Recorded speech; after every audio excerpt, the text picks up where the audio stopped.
महाराष्ट्राच्या राजकारणात सध्या पुन्हा एकदा जोरदार हालचाली सुरू झाल्या आहेत। निमित्त आहे विधान परिषदेच्या 17 जागांची निवडणूक। आता या निवडणुकीचं संपूर्ण चित्र स्पष्ट झालं आहे।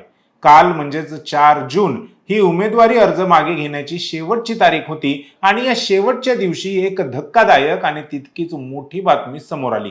एकूण 17 जागांपैकी 6 जागांवर महायुतीचे उमेदवार हे बिनविरोध निवडून आले आहेत।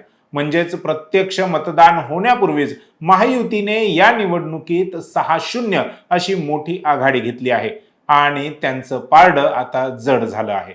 परंतु या निवडणुकीच्या निमित्ताने महाराष्ट्राच्या राजकारणातील एक असं वास्तव पुन्हा एकदा समोर आलं आहे ज्यावर वारंवार टीका होते, घराणेशाही। या निवडणुकीतही सर्वपक्षीय बड्या नेत्यांनी आपल्या मुलामुलींना, नातेवाईकांना तिकीट मिळवून देण्यासाठी आपली संपूर्ण ताकद पणाला लावली। पुन्हा एकदा बिचाऱ्या प्रामाणिक कार्यकर्त्याला डावलून नेत्यांची पोरच रिंगणात उतरली। आज आपण कोणत्या बड्या नेत्यांच्या नातेवाईकांना या निवडणुकीत तिकीट मिळालं आहे, महायुतीच्या कोणत्या 6 जागा बिनविरोध झाल्या आहेत आणि उर्वरित 11 जागांवर आता काय राजकीय समीकरणं आहेत, कुणाची प्रतिष्ठा पणाला लागली आहे, यावर चर्चा करणार आहोत। नमस्कार, मी संकेत आणि आपण पाहत आहात मुंबई आउटलुक। सर्वात आधी बोलूया त्या मुद्द्यावर ज्याची चर्चा सध्या गल्लीपासून ते दिल्लीपर्यंत सुरू आहे, म्हणजेच घराणेशाही।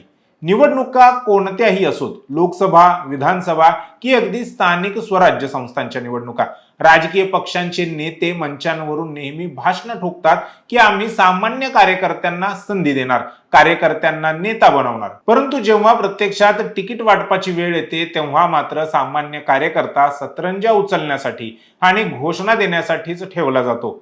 एसी गाडीत फिरणारे नेत्यांचे सुपुत्र आणि सुपुत्री थेट उमेदवारी मिळवून आमदार होतात। या विधानसभा परिषदेतही हेच चित्र पाहायला मिळत आहे। विविध पक्षांनी जाहीर केलेल्या उमेदवारांच्या यादीवर नजर टाकली तर त्यात बड्या नेत्यांच्या नातेवाईकांचीच नावं प्रामुख्याने चमकत आहेत। उदाहरण द्यायचं झालं तर खासदार सुनील तटकरे यांच्या मुलाचं किंवा आमदार अब्दुल सत्तार यांच्या मुलाचं नाव देता येईल। अर्थात अब्दुल सत्तार यांच्या मुलाचा अर्ज नंतर मागे घेतला गेला, मात्र शिंदे सेनेने उमेदवारी देताना त्यांच्याच मुलाचा प्रथम विचार केला होता। या विधान परिषद निवडणुकीत 17 पैकी तब्बल 6 जागा बिनविरोध झाल्या आहेत। काल 4 जून रोजी अर्ज मागे घेण्याच्या अंतिम मुदतीपर्यंत विरोधकांनी किंवा इतर अपक्ष उमेदवारांनी या 6 जागांवरून आपले अर्ज मागे घेतल्यामुळे महायुतीचा विजय आता सुकर झाला आहे। या 6 जागा कोणत्या आहेत आणि तिथे महायुतीचं पारडं कसं जड झालं आहे हे समजून घेऊयात। या 6 जागांवर महायुतीने अत्यंत हुशारीने आणि मायक्रो प्लॅनिंग करून आपले उमेदवार उभे केले होते।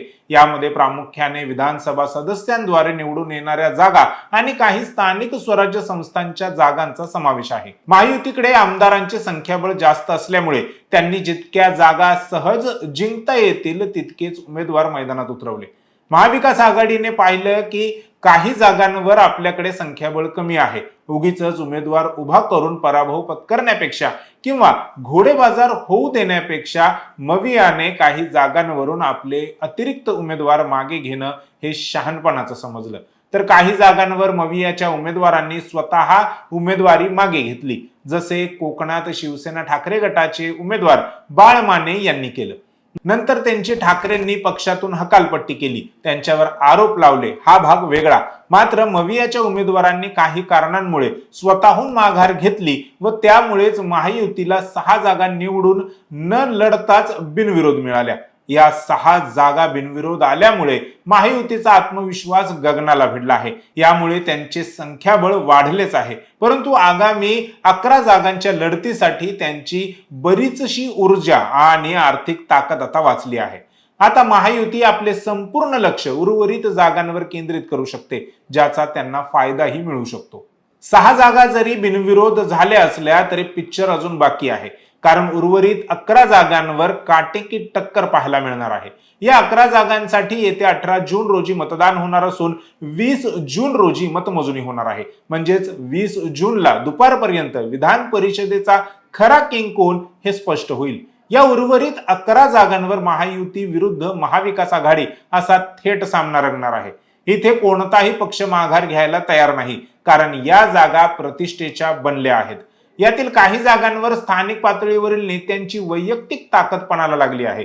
तिथे पक्षाच्या चिन्हापेक्षा नेत्याचे वैयक्तिक संबंध आणि नियोजन, तुम्हाला समजलं असेल की मी काय म्हणतोय ते, अर्थकारण जरा जास्तच महत्वाचं ठरणार आहे.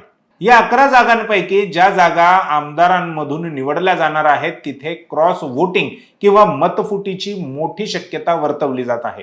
महायुती आणि महाविकास आघाडी या दोन्ही बाजूला काही नाराज आमदार आहेत जे गुप्त मतदानाचा फायदा घेऊन आपल्याच पक्षाला धक्का देऊ शकतात. इथे मोठा घोडेबाजार होण्याची शक्यताही वर्तवली जात आहे. शिवसेना ठाकरे गटाचे खासदार संजय राऊत यांनी आधीच या माघारी नाट्यावर पैशांच्या गैरवापराचे आरोप केले आहेत. त्यांच्या मते 6 जागांवर माघार घेण्यासाठी मवियाच्या उमेदवारांवर 150 कोटी रुपये खर्च केला. त्यामुळे आता आमदारांची मतं फोडण्यासाठी देखील मोठ्या प्रमाणात पैशांचा वापर होऊ शकतो. गैरवापर होऊ शकतो का, हा प्रश्न कायम आहेच. नुकत्याच झालेल्या राजकीय घडामोडीनंतर महाविकास आघाडीसाठी आणि विशेषतः शरद पवार आणि उद्धव ठाकरे यांच्यासाठी या 11 जागा अत्यंत महत्वाच्या आहेत. महायुतीला रोखण्यासाठी मवियाने संपूर्ण ताकद लावली आहे, तर दुसरीकडे उपमुख्यमंत्री एकनाथ शिंदे, मुख्यमंत्री देवेंद्र फडणवीस आणि सुनेत्राताई पवार यांच्यासाठी या 11 जागांपैकी जास्तीत जास्त जागा जिंकणं म्हणजे त्यांच्या नेतृत्वावर पुन्हा एकदा शिक्कामोर्तब करण्यासारखं असेल. या चुरशीच्या लढतीत लहान पक्ष व अपक्ष लोकप्रतिनिधींच्या मतांची भूमिका किंगमेकरची ठरू शकते. दोन्ही बाजूंकडून या छोट्या घटकांना आपल्या गळाला लावण्याचे जोरदार प्रयत्न सुरू आहेत. हे आहे महाराष्ट्राचं विधान परिषद निवडणूक 2026चं संपूर्ण चित्र.